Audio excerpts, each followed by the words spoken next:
Kalau di kampungmu tiba-tiba ada orang yang mendadak kaya, rumahnya berubah jadi paling megah, mobilnya paling mahal, dan proyeknya selalu disetujui. Biasanya orang bilang, itu rezeki. Tapi di desa Sumber Tegal, orang-orang tidak pernah bilang begitu. Mereka bilang, kalau kaya terlalu cepat, pasti ada yang diikat. Dan di desa itu, ada satu rumah yang lampunya selalu menyala sampai pagi. Rumah kepala desa. Namanya Pak Wiryo. Dulu, sebelum menjabat kepala desa, dia cuma pengusaha kayu kecil. Hidupnya biasa saja, bahkan sempat hampir bangkrut.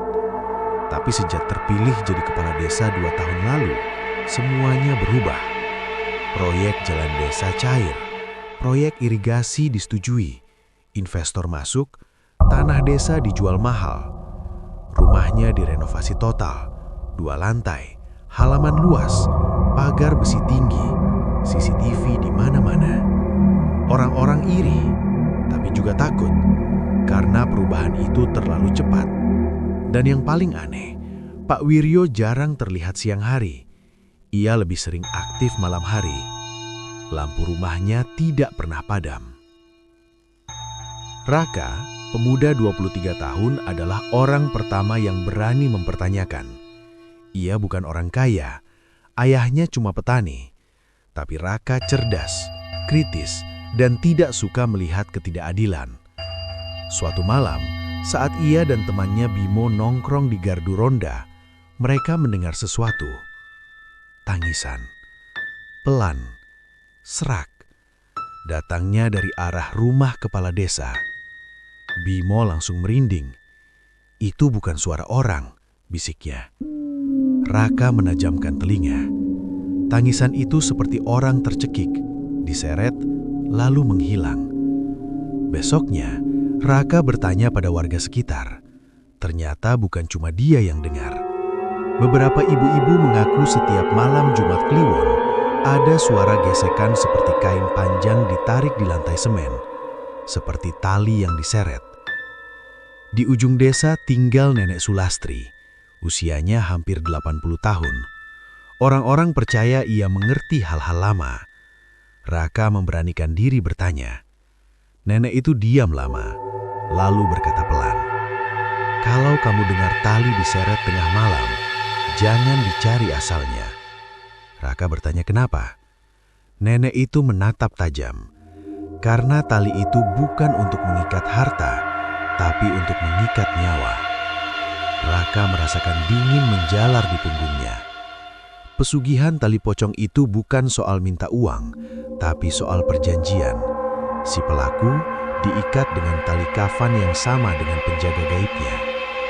Penjaga gaib? Pocong yang tidak pernah selesai dikubur. Dan talinya tidak pernah boleh putus. Rasa penasaran mengalahkan takut. Raka dan Bimo memutuskan mengintai rumah kepala desa pada malam Jumat Kliwon berikutnya. Mereka memantikan motor jauh dari rumah, berjalan kaki lewat kebun singkong, lalu bersembunyi di belakang pagar tembok. Jam menunjukkan pukul 00.47 malam. Lampu rumah masih menyala terang. Tiba-tiba, semua lampu padam. Sunyi. Angin berhenti. Lalu, bunyi gesekan. Seret, seret, seret. Seperti kain panjang ditarik di lantai keramik. Raka menahan nafas. Dari ventilasi ruang bawah tanah yang selama ini jarang diperhatikan orang, terlihat cahaya lilin berkedip. Sejak Pak Wiryo ditemukan pingsan di ruang bawah tanahnya, rumah itu berubah. Bukan cuma suasananya, tapi lantainya. Beberapa warga yang membantu mengangkat tubuh Pak Wiryo bersumpah merasakan getaran kecil di bawah telapak kaki mereka. Seperti ada sesuatu yang bergerak di dalam semen. Bu Ratna, istrinya, tidak berhenti menangis, tapi bukan karena suaminya sakit. Ia terus berkata satu kalimat yang sama. Talinya longgar, talinya longgar. Raka mendengar itu langsung dari mulutnya sendiri. Dan malamnya, hujan turun tanpa henti. Air mengalir ke halaman rumah kepala desa. Lalu sesuatu muncul di permukaan tanah dekat ventilasi ruang bawah tanah. Ujung kain putih, basah, kotor, bergerak pelan. Keesokan paginya, kabar buruk datang lagi. Bimo, teman Raka, ditemukan meninggal di kebun singkong. Tubuhnya kaku, wajahnya membiru, matanya terbuka lebar. Tidak ada luka, tidak ada darah, tapi di pergelangan kakinya ada bekas lilitan, bekas tali. Warga menyebutnya serangan jantung, padahal Bimo sehat, masih 22 tahun. Raka tahu ini bukan kebetulan, karena malam sebelumnya Bimo sempat meneleponnya dengan suara gemetar. "Rak, ada yang berdiri di depan rumahku." "Apa?" Dia nggak lompat, dia ditarik. Teleponnya mati, dan itu percakapan terakhir mereka. Pemakaman Bimo berlangsung cepat. Hujan tak berhenti sejak subuh. Saat jenazah dimasukkan ke liang lahat, kain kafannya sempat tersangkut, seolah tertahan. Butuh 3 orang untuk melepaskannya. Dan saat kain itu akhirnya turun, Raka melihat sesuatu. Di bawah tubuh Bimo, ada potongan tali kecil, kotor, seperti sobekan dari sesuatu yang lebih panjang. Raka menyimpannya diam-diam. Malamnya, ia menemui Nenek Sulastri lagi. Nenek itu menatap tali tersebut lama, wajahnya berubah pucat. Ini bukan sobekan biasa. Lalu apa? Ini bagian dari ikatan utama. Raka tidak mengerti. Nenek itu menjelaskan pelan. Dalam pesugihan tali pocong, kalau pelaku mulai lemah, talinya akan mencari pengganti. Seseorang yang pernah melihat ritualnya, seseorang yang tahu rahasianya. Darah Raka seperti berhenti mengalir. Artinya, kamu dan temanmu sudah ditandai malam itu. 2 hari setelah kematian Bimo, Pak Wiryo sadar dari pingsannya. Tapi bukan seperti orang biasa bangun dari sakit. Ia tidak bicara, ia tidak berkedip. Ia hanya duduk di kursi ruang tamu, memegang tali kafan yang kini selalu melilit tangannya. Tali itu tidak pernah dilepas. Warga mulai curiga. Beberapa perangkat desa mendesak audit dana proyek. Tekanan datang dari mana-mana. Dan setiap kali Pak Wiryo marah, lampu rumahnya berkedip. Seperti ada arus lain yang ikut mengalir. Malam Jumat Kliwon berikutnya, Raka tidak bisa tidur. Ia merasa ada yang memanggil namanya. Pelan, serak. "Raka." Ia membuka jendela. Tidak ada siapa-siapa. Tapi di tanah depan rumahnya, ada garis panjang. Seperti bekas tali yang ditarik dari arah rumah kepala desa, menuju rumahnya. Jantungnya berdegup keras. Ia mengikuti garis itu dengan senter. Garis itu berhenti di sumur tua dekat sawah. Dan dari dalam sumur, terdengar suara gesekan. Sret, sret. Lalu suara tercekik, seperti orang yang berusaha bicara dari dalam tanah. Pagi harinya, desa kembali gempar. Bukan warga biasa yang jadi korban, tapi Bu Ratna, istri kepala desa. Ia ditemukan tergantung di dapur, menggunakan tali kafan. Padahal tidak ada kain kafan di rumah itu sebelumnya. Ia membuat semua orang membeku. Tali itu bukan tergantung di langit-langit. Ujungnya menembus lantai, masuk ke dalam semen dapur, seperti ada yang menarik dari bawah. Dan di ruang bawah tanah, retakan di lantai kini melebar, cukup besar untuk memasukkan tangan. Dan dari dalamnya, terlihat kain putih bergerak pelan. Sebelum jenazah Bu Ratna dibawa, Pak Wiryo akhirnya bicara dengan suara parau. "Bukan saya yang mulai." Semua orang terdiam. "Dulu, sebelum saya jadi kepala desa, ada yang menawarkan jalan cepat." Ia bercerita tentang seorang pria tua di pemakaman yang memberinya pilihan, kekayaan, dengan satu syarat. Setiap malam Jumat Kliwon, ia harus mengikatkan tali kafan ke tangannya dan memberi makan penjaga. Selama ia kuat menahan, tali itu akan tetap utuh. Tapi jika ia ragu atau mencoba melepaskan, penjaga itu akan mencari yang lebih lemah. Ratna ketakutan. Dia minta saya berhenti. Pak Wiryo menangis. Talinya longgar, dan dia yang pertama ditarik. Raka duduk sendirian di kamarnya. Potongan tali kecil dari makam Bimo masih ia simpan. Tiba-tiba tali itu bergerak, sendiri, merayap pelan di atas meja, membentuk garis lurus, menuju pergelangan tangannya. Dan di kejauhan, dari arah rumah kepala desa, terdengar suara yang lebih jelas dari sebelumnya. Bukan lagi tangisan, tapi tawa pelan, serak, dan berat. Karena sekarang, penjaga itu tahu, ada satu saksi yang belum diikat sepenuhnya, dan tali itu masih belum putus. Potongan tali yang Raka ambil dari makam Bimo tidak lagi diam. Awalnya hanya bergerak kecil. Lalu setiap malam, ia berubah posisi. Kadang melingkar, kadang lurus seperti menunjuk arah. Dan setiap kali Raka menyentuhnya, ia merasa dingin menjalar sampai ke bahu. Malam ketiga setelah kematian Bu Ratna, Raka terbangun pukul 2.13. Tangannya terasa berat. Saat ia membuka mata, potongan tali itu sudah melilit pergelangan tangannya. Kencang. Ia panik, menariknya keras-keras. Tali itu terlepas, tapi meninggalkan bekas memar melingkar. Sempurna, seperti ukuran lilitan di kaki Bimo. Keesokan harinya Raka memberanikan diri datang ke rumah kepala desa. Rumah itu sepi, tak ada lagi penjagaan, tak ada lagi tamu. Pak Wiryo duduk sendiri di ruang tamu. Matanya cekung, tali kafan masih melilit tangannya. Tapi sekarang, talinya terlihat lebih panjang, menjuntai ke lantai, masuk ke sela-sela retakan yang makin melebar. Raka mendekat. "Pak, apa yang ada di bawah sana?" Pak Wiryo menoleh pelan, lama, lalu berkata lirih, "Itu bukan yang ada di bawah, yang bahaya." Raka menahan napas. Yang bahaya itu kalau dia naik. Malam Jumat Kliwon tiba lagi. Langit merah gelap, angin berhenti total. Raka tahu sesuatu akan terjadi. Ia tidak menunggu. Ia masuk ke rumah kepala desa lewat pintu belakang yang tak terkunci. Turun ke ruang bawah tanah. Bau tanah basah langsung menusuk hidung. Retakan di lantai kini selebar lengan orang dewasa. Dan dari dalamnya terlihat kain putih bergerak pelan. Bukan seperti kain kosong, tapi seperti membungkus sesuatu yang bernapas. Raka mendengar suara dari dalam retakan itu. Suara Bimo. Rak, dingin. Tubuhnya membeku. Tiba-tiba, tali di tangan Pak Wiryo menegang sendiri, seperti ditarik dari bawah. Pak Wiryo menjerit. Tubuhnya terseret mendekati retakan. Raka refleks memegang bahunya. Tapi saat ia menyentuh tali itu, ia merasakan sesuatu. Bukan sekadar kain. Ada denyut, seperti nadi.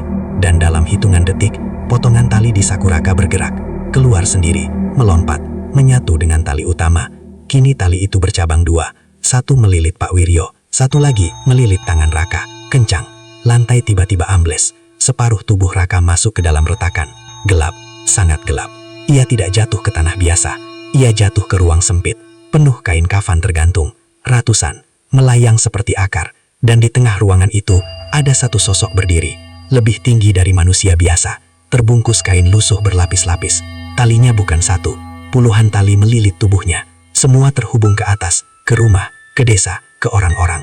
Dan salah satu ujungnya baru saja terhubung ke tangan Raka. Sosok itu tidak melompat, tidak berjalan. Ia hanya berdiri, tapi semua tali bergerak pelan, seolah bernapas bersamanya.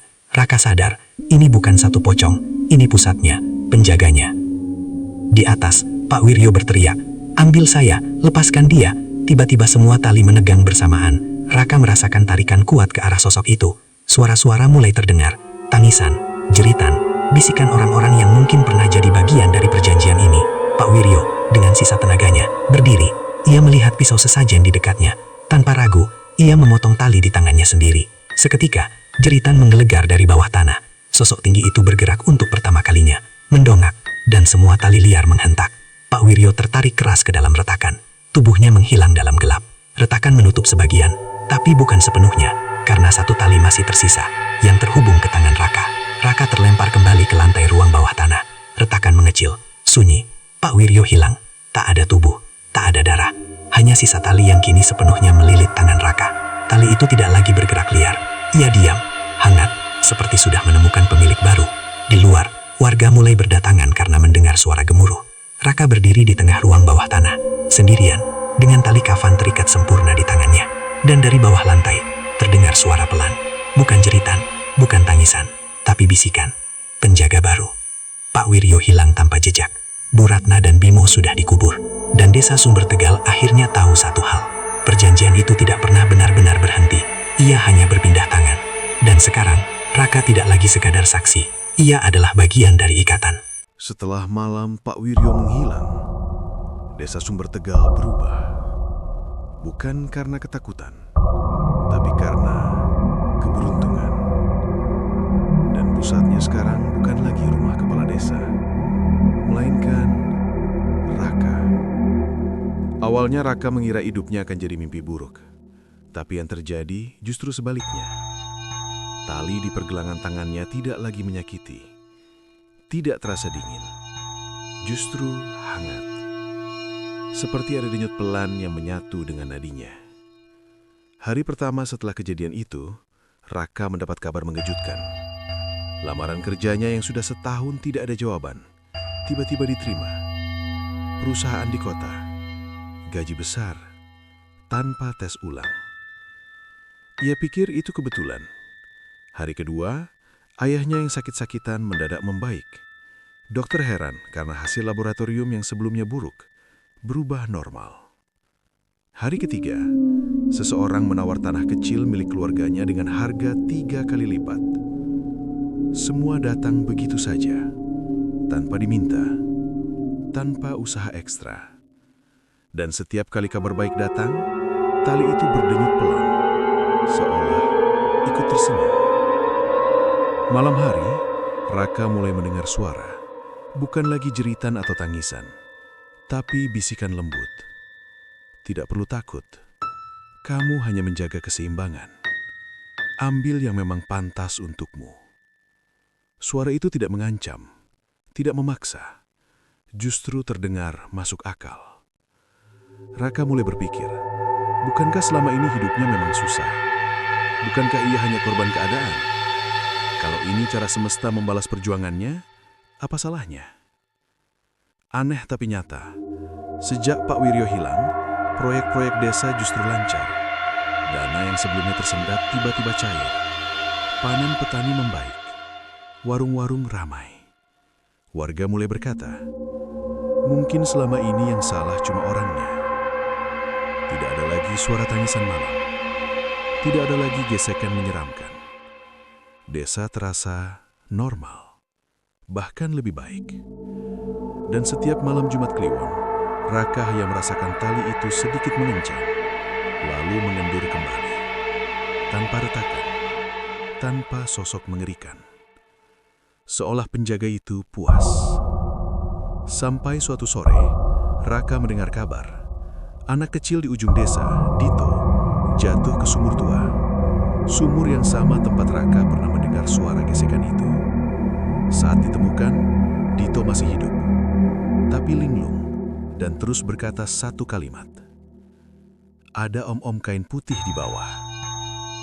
Semua orang mengira itu halusinasi, kecuali Raka. Malamnya, tali itu berdenyut lebih kuat dari biasanya. Dan untuk pertama kalinya, Raka merasa lapar. Bukan lapar makanan, tapi lapar sesuatu yang tidak bisa ia jelaskan. Beberapa minggu berlalu, Raka mulai bekerja di kota. Karirnya melesat cepat. Atasannya tiba-tiba sangat menyukainya. Proyek-proyek yang ia tangani selalu berhasil. Rekeningnya bertambah. Ia bisa membeli motor baru, memperbaiki rumah orang tuanya. Ia melihat kebahagiaan di wajah ibunya. Dan untuk pertama kalinya dalam hidupnya, ia merasa berhasil. Tali itu kini hampir tidak terasa seperti benda asing. Ia seperti gelang biasa. Kadang bahkan terasa melindungi. Malam hari, saat Raka berdiri di depan cermin, ia melihat sesuatu di belakangnya. Bukan sosok utuh, hanya bayangan putih samar. Tidak mengancam, hanya berdiri, menunggu. Dan dalam pikirannya terdengar jelas, kita belum selesai. Malam Jumat Kliwon berikutnya, Raka memutuskan kembali ke rumah kepala desa yang kini kosong. Ruang bawah tanah itu masih ada. Retakannya sudah mengecil, hampir tertutup. Ia berdiri di atasnya dan berkata pelan, "Apalagi yang kau mau?" Sunyi. Lalu tali di tangannya menegang. Dari celah retakan kecil itu, keluar satu ujung kain. Kali ini tidak liar, hanya menjulur, seperti meminta sesuatu. Dan Raka tiba-tiba tahu jawabannya. Bukan uang, bukan proyek, tapi keseimbangan. Setiap keberuntungan yang ia terima harus ditukar dengan satu hal kecil. Tidak selalu nyawa, kadang hanya kemalangan kecil, kecelakaan ringan, usaha bangkrut, sakit mendadak.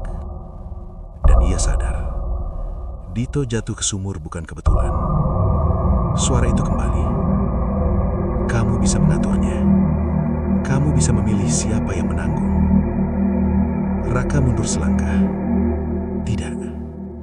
Tali itu langsung mengencang. Sakit. Untuk pertama kalinya sejak malam retakan itu, ia merasakan nyeri luar biasa. Bayangan putih muncul lebih jelas di dinding. Tinggi. Diam. Menunggu keputusan. Kalau kamu tidak memilih, kami yang akan memilih. Raka teringat wajah ibunya, ayahnya, desanya yang mulai makmur. Dan untuk sesaat, ia ragu. Pagi harinya, kabar buruk datang lagi. Kali ini bukan anak kecil, bukan orang asing, tapi ayah Raka sendiri. Tiba-tiba pingsan di sawah, tanpa sebab jelas. Dokter bilang tekanan darahnya anjlok drastis. Raka berdiri di samping randang rumah sakit. Tali di tangannya berdenyut keras, seolah marah. Dan dalam keheningan ruang rawat itu, ia mendengar bisikan terakhir episode ini. Penjaga tidak boleh lemah. Kalau kamu tidak memberi, kami akan mengambil lebih dekat. Raka sekarang tidak hanya tergoda, ia terpojok. Ia tahu keberuntungannya bukan gratis. Dan kini pilihannya sederhana. Mengorbankan orang lain secara diam-diam. Atau melihat orang yang ia cintai satu persatu diambil. Ada satu momen dalam hidup di mana seseorang sadar. Ia tidak lagi bertanya, kenapa ini terjadi padaku? Tapi berubah menjadi, kalau harus terjadi, siapa yang akan menggantikan? Dan malam itu, Raka berdiri di antara dua dunia. Ayahnya terbaring lemah di ranjang rumah sakit. Dan tali di tangannya tidak pernah berdetak sekeras itu. Ruang rawat inap terasa terlalu sunyi. Monitor jantung berbunyi pelan. Ibunya tertidur di kursi. Raka sendirian menatap tangan kirinya. Tali kafan itu kini terlihat jelas. Tidak lagi samar. Putih kusam. Melilit sempurna. Dan di lantai rumah sakit, ia melihat bayangan tipis memanjang. Seperti ujung kain yang tak terlihat orang lain. Bisikan itu datang lagi. Kamu sudah tahu caranya. Kamu hanya perlu menyebutkan nama. Raka memejamkan mata. Kalau aku menolak, sunyi sesaat. Lalu satu kalimat. Darahmu sendiri dulu. Monitor jantung ayahnya mendadak berbunyi tidak stabil. Raka langsung berdiri. Tali itu menegang. Keesokan harinya, Raka keluar rumah sakit dengan pikiran kacau. Ia tidak ingin membunuh siapapun. Ia bukan seperti Pak Wiryo. Ia tidak tamak. Ia hanya ingin keluarganya selamat. Lalu pikirannya mulai mencari celah. Bagaimana kalau bukan kematian? Bagaimana kalau hanya kemalangan kecil? Ia teringat seseorang. Randy. Seorang rentenir kecil di desa yang sering menekan warga miskin dengan bunga tinggi. Orang-orang membencinya. Raka membenci caranya memperlakukan ayahnya dulu. Kalau memang harus ada yang menanggung, bisiknya dalam hati. Ia kembali ke ruang bawah tanah rumah kepala desa. Retakan itu masih ada. Ia berdiri di atasnya. Tali di tangannya terasa hangat. Dengan suara hampir tak terdengar, ia berkata, Randy, tidak ada kilat. Tidak ada ledakan. Hanya getaran kecil di bawah kaki. Dan tali itu mengendur. Keesokan paginya, kabar menyebar cepat. Randy mengalami kecelakaan motor. Tidak meninggal, tapi kakinya patah parah. Ia tidak bisa menagih hutang untuk sementara waktu. Warga diam-diam rasa lega. Raka berdiri di luar rumahnya, menatap langit. Ayahnya di rumah sakit. Membaik drastis. Tekanan darah stabil. Dokter tersenyum. Raka merasakan sesuatu di dadanya. Bukan lega. Bukan juga sepenuhnya bersalah. Tapi sesuatu yang lebih berbahaya. Rasa mampu. Ia bisa mengatur ini. Ia bisa memilih. Namun malam itu, Raka bermimpi. Ia berdiri di ruang bawah tanah. Sosok tinggi terbungkus kain itu berdiri di depannya. Tapi kini lebih dekat. Lebih jelas. Dan di sekelilingnya, tergantung kain-kain lain. Beberapa di antaranya memiliki wajah samar. Wajah Bimo. Wajah Bu Ratna. Dan sekarang, ada wajah baru. Randy. Masih hidup. Tapi wajahnya tergantung di antara kain-kain itu. Matanya terbuka. menatap Raka. Raka terbangun dengan napas terengah. Tali di tangannya terasa lebih tebal, seolah bertambah satu lilitan. Beberapa hari kemudian, warga mulai berbisik lagi. Terlalu banyak kebetulan. Siapapun yang bermasalah dengan Raka, mendadak tertimpa musibah kecil. Bukan kematian, tapi cukup untuk membuat mereka menjauh. Dan anehnya, beberapa warga yang sebelumnya kesulitan ekonomi, mendadak mendapat rezeki. Desa semakin makmur, tapi udara terasa lebih berat. Nenek Sulastri akhirnya datang sendiri ke rumah Raka. Ia tidak mengetuk. Ia langsung masuk ke teras. "Kamu sudah mulai memilih ya?" Raka terdiam. "Ini bukan lagi soal menjaga desa," kata nenek pelan. "Ini sudah jadi soal kuasa." Raka membela diri. "Aku cuma melindungi keluargaku." Nenek menatap tali di tangannya. "Setiap kali kamu menyebut nama, satu lilitan bertambah." Raka melihat pergelangan tangannya. Benar, tali itu kini lebih tebal, lebih kuat, dan sulit dibayangkan untuk dilepas. Malam Jumat Kliwon berikutnya, bisikan itu berubah. Tidak lagi meminta nama, tapi menawarkan sesuatu. "Kalau kamu ingin lebih, jangan hanya kemalangan kecil. Berikan satu yang utuh." Raka tahu maksudnya. Satu nyawa penuh. Sebagai ganti beberapa lilitan. Sebagai ganti kebebasan. Sebagai ganti keluarganya benar-benar aman. Ia gemetar. Ia belum sejauh itu. Belum. Tapi dalam pikirannya, satu wajah muncul tanpa ia sadari. Seseorang yang sangat ia benci sejak lama. Dan untuk pertama kalinya, ia tidak langsung menolak bayangan itu. Raka berdiri di depan cermin. Bayangan putih itu kini berdiri tepat di belakangnya. Lebih tinggi, lebih nyata. Dan ketika Raka mengangkat tangan kirinya, bayangan itu juga mengangkat tangannya. Dengan jumlah lilitan yang sama. Tiba-tiba ponselnya berbunyi. Pesan masuk. Dari nomor tak dikenal. Isinya hanya satu kalimat. "Kami tahu kamu yang melakukannya." Jantung Raka berhenti sesaat. Di bawah pesan itu, ada foto. Foto dirinya. Berdiri di depan rumah kepala desa malam itu. Diambil dari kejauhan. Artinya, ada orang lain yang tahu. Dan jika orang itu menyebut namanya lebih dulu, maka Raka mungkin bukan lagi penjaga. Tapi tumbal berikutnya, Raka sudah membuat pilihan pertamanya. Ia sudah merasakan kuasa itu. Dan kini, rahasianya terancam terbongkar. Pesan itu masih terpampang di layar ponsel. "Kami tahu kamu yang melakukannya." Foto itu jelas, diambil dari kejauhan. Tapi cukup terang untuk mengenali wajah Raka. Lokasinya di depan rumah kepala desa.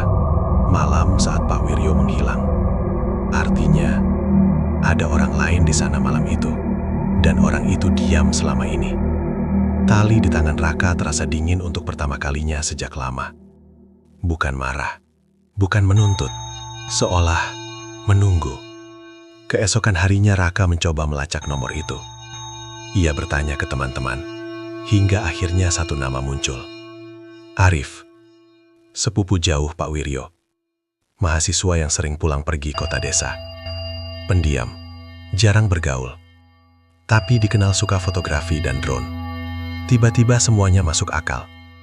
Arif mungkin sedang menerbangkan drone malam itu. Tanpa sengaja merekam sesuatu. Atau sengaja.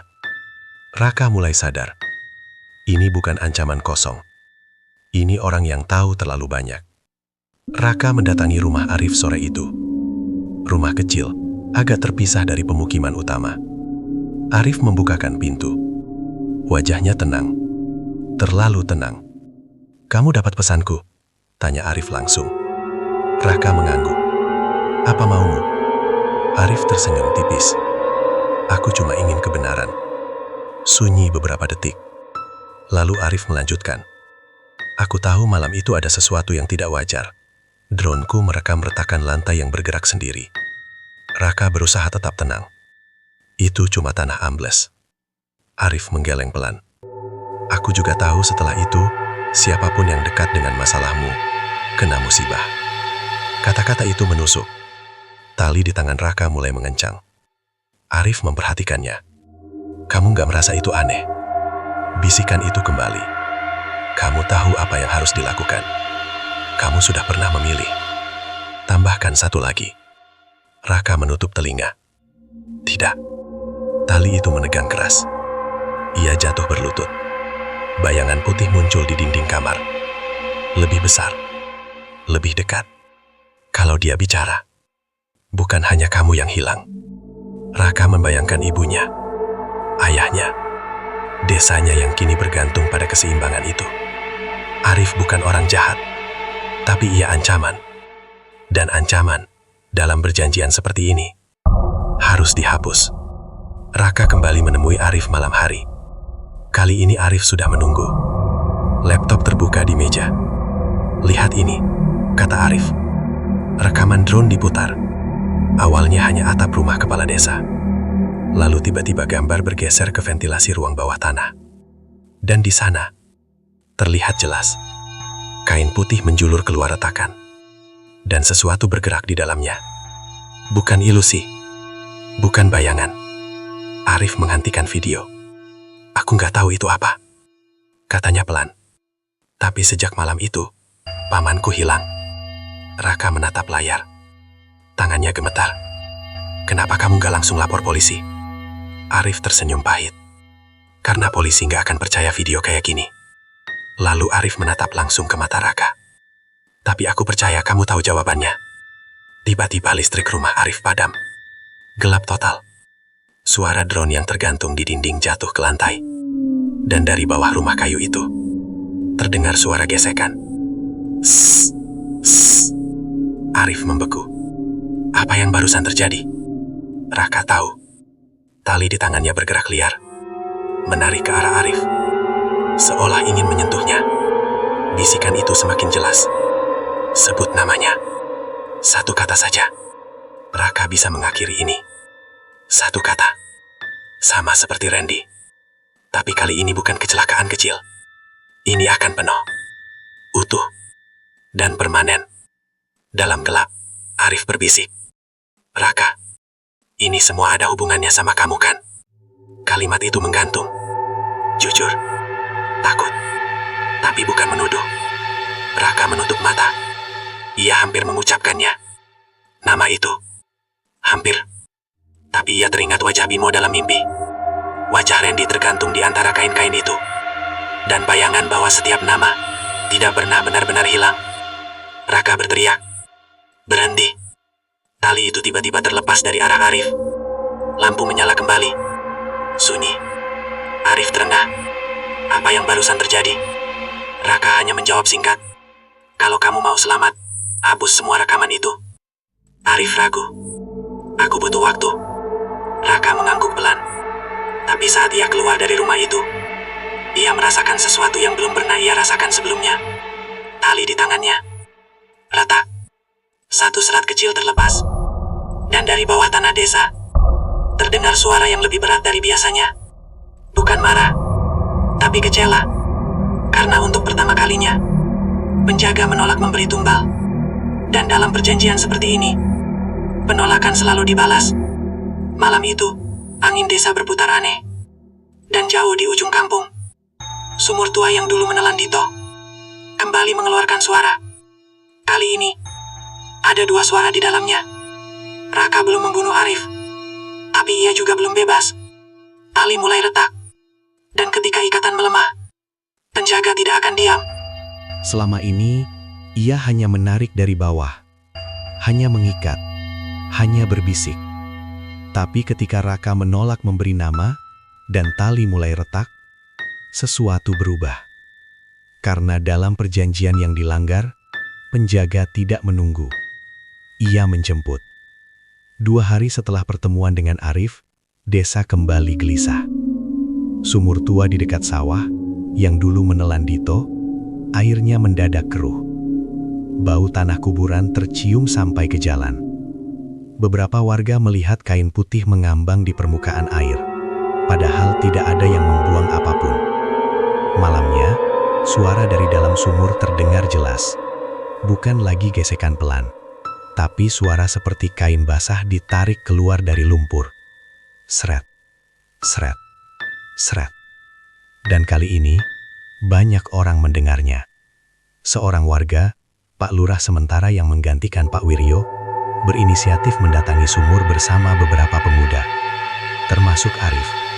Raka datang terlambat.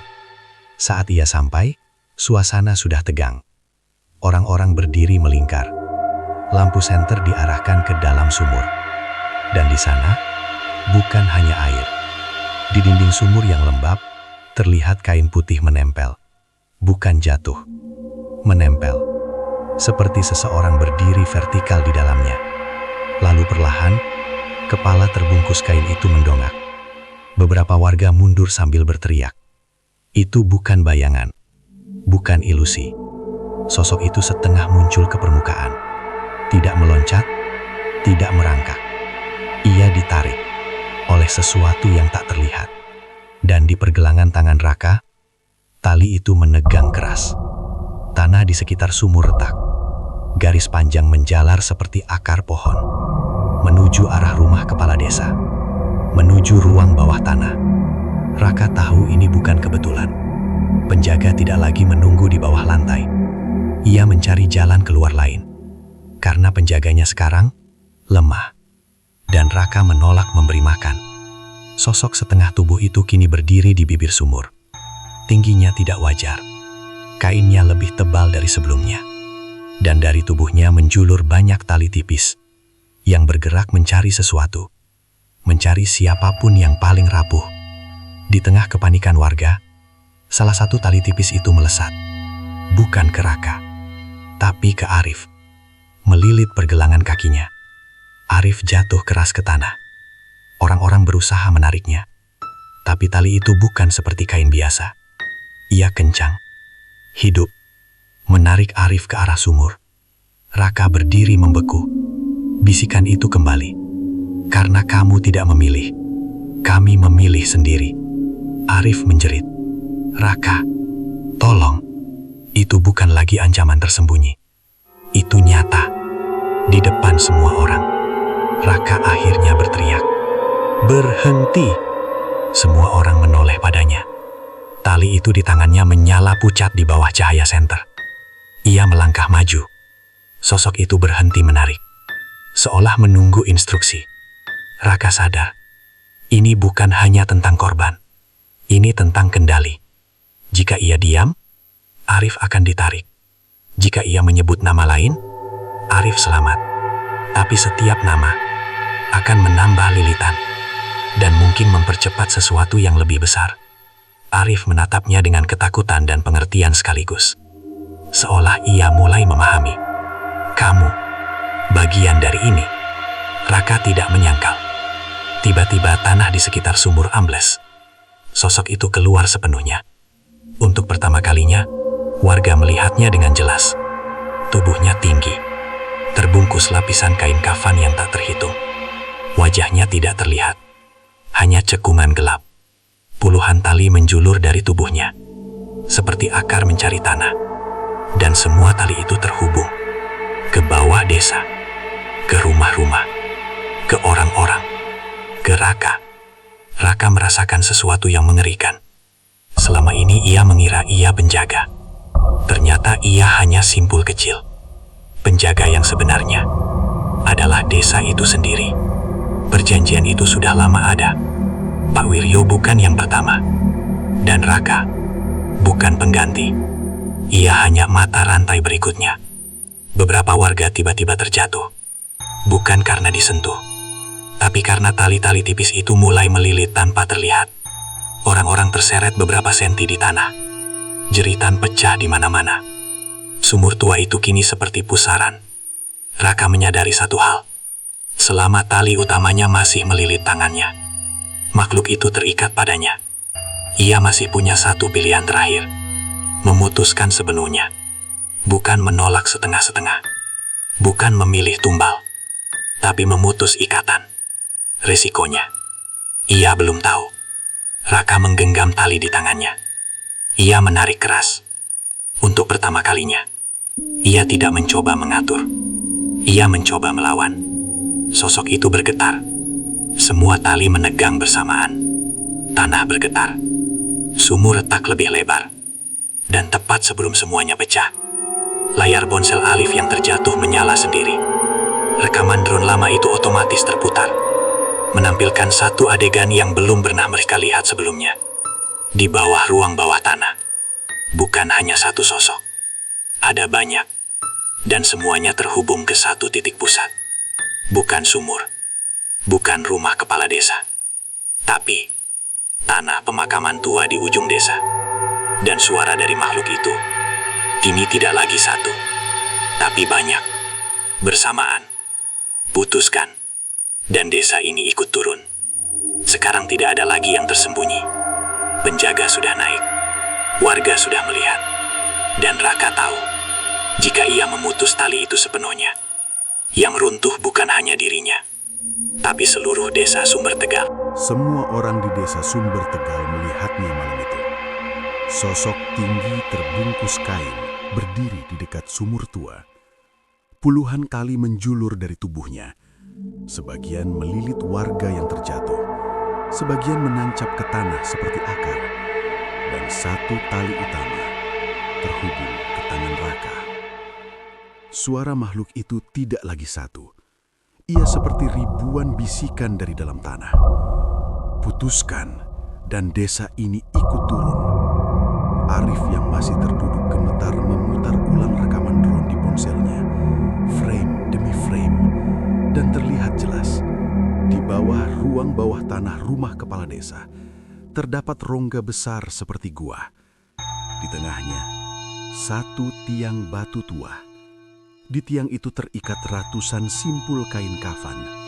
Setiap simpul seperti mewakili satu nama, satu perjanjian, satu generasi. Nenek Sulastri tiba-tiba muncul di antara kerumunan. Wajahnya pucat. "Ini bukan pesugihan satu orang," katanya lirih. "Ini perjanjian lama desa ini. Puluhan tahun lalu, saat desa hampir hancur karena paceklik, leluhur mereka membuat kesepakatan. Satu penjaga, satu ikatan, sebagai ganti kemakmuran. Setiap kepala desa hanya menjadi simpul sementara. Pak Wiryo hanyalah satu mata rantai. Dan sekarang, Raka adalah simpul berikutnya." Raka akhirnya mengerti. Ini bukan soal memutus tali begitu saja. Jika ia memutus secara paksa, semua simpul di tiang batu itu akan terlepas. Dan semua yang pernah ditukar oleh desa ini akan menagih balik. Gagal panen, wabah, kematian beruntun, kemakmuran yang dibangun puluhan tahun akan runtuh dalam semalam. Penjaga itu bukan musuh, ia penjaga keseimbangan. Masalahnya bukan pada makhluk itu, masalahnya pada manusia yang terus meminta lebih. Tali di tangan Raka kini terasa sangat berat, bukan lagi seperti kain, seperti rantai. Ia menatap warga yang tergeletak, menatap Arif, menatap ibunya yang berdiri jauh dengan wajah penuh takut. Bisikan itu kini lebih tenang. "Kamu bisa tetap menjadi simpul. Desa akan aman, keluargamu selamat." Ia tahu artinya. Ia akan hidup, kaya, beruntung, terlindungi, tapi selamanya terikat. Setiap musibah kecil akan ia atur, setiap nama akan ia pilih, dan suatu hari ia akan menjadi seperti Pak Wiryo, kosong. Raka teringat satu hal dari perkataan Nenek Sulastri dulu. Tali itu bukan untuk mengikat harta, tapi mengikat nyawa. Kalau begitu, mungkin yang harus diputus bukan talinya, tapi niatnya. Raka berlutut di tanah, bukan untuk menyerah, tapi untuk berbicara. "Aku tidak akan memilih siapapun lagi." Sosok itu diam. "Aku juga tidak akan meminta apapun lagi." Tali di tangannya bergetar. "Kalau keseimbangan harus dijaga, ambil dari aku saja." Sunyi. Warga terdiam. Angin berhenti. Raka berdiri dan berjalan menuju bibir sumur. Setiap langkah membuat tanah bergetar. Ia memegang tali itu dengan kedua tangan, bukan untuk menarik, tapi untuk melilitkannya lebih kuat ke tubuhnya sendiri. Dari pergelangan tangan, ke lengan, ke dada, ia mengikat dirinya sendiri. Bukan sebagai penjaga desa, tapi sebagai penutup perjanjian. Aku simpul terakhir. Tiba-tiba, semua tali tipis yang melilit warga terlepas. Sosok tinggi itu mendekat. Untuk pertama kalinya, wajahnya terlihat samar. Bukan wajah menyeramkan, tapi kosong, seperti kain yang belum diisi. Dan dalam kekosongan itu, ada pantulan wajah Raka sendiri. Raka melangkah ke dalam sumur. Arif berteriak, ibunya menangis, tapi Raka tidak berhenti. Saat tubuhnya menyentuh dasar sumur, tanah di bawahnya terbuka. Ia jatuh ke rongga besar yang sama seperti di rekaman. Tiang batu tua berdiri di tengah. Ratusan simpul kain terikat di sana. Raka berjalan mendekat, dan dengan sisa tenaga, ia mengikat tali di tubuhnya ke tiang itu. Simpul baru, bukan untuk melanjutkan, tapi untuk mengunci. Semua kain di tiang itu tiba-tiba terbakar pelan. Bukan api merah, tapi cahaya putih. Satu persatu simpul lama terlepas dan berubah jadi abu. Bisikan-bisikan berhenti, tangisan berhenti. Sosok tinggi itu perlahan runtuh seperti kain kosong yang kehilangan isi. Pagi harinya, sumur tua itu kering. Tidak ada kain, tidak ada retakan, tidak ada bau tanah kuburan. Desa Sumber Tegal terasa ringan. Warga yang semalam terjatuh bangun tanpa luka. Ayah Raka di rumah sakit stabil sepenuhnya. Tapi Raka tidak pernah keluar dari sumur itu. Yang tersisa hanya satu potongan tali kecil di bibir sumur, terbakar setengah. Beberapa bulan kemudian, desa tetap berjalan, tanpa kemakmuran berlebihan, tanpa keberuntungan ajaib. Panen biasa saja, rezeki biasa saja. Tapi tidak ada lagi yang mendadak kaya, tidak ada lagi yang mendadak celaka. Arif menyimpan rekaman drone itu, tidak pernah diunggah. Nenek Sulastri hanya berkata satu hal sebelum meninggal beberapa minggu setelah kejadian. Perjanjian itu tidak dihancurkan, hanya ditutup. Dan kadang, saat malam terlalu sunyi, beberapa warga bersumpah mendengar suara kecil dari arah pemakaman tua. Bukan tangisan, bukan jeritan, hanya suara kain tertiup angin. Pelan, seperti simpul yang akhirnya benar-benar dilepas. Tali itu memang tidak pernah putus, karena yang harus diputus bukan kainnya, tapi keserakahan manusianya. Dan di setiap desa, mungkin ada satu simpul lama yang masih menunggu disentuh.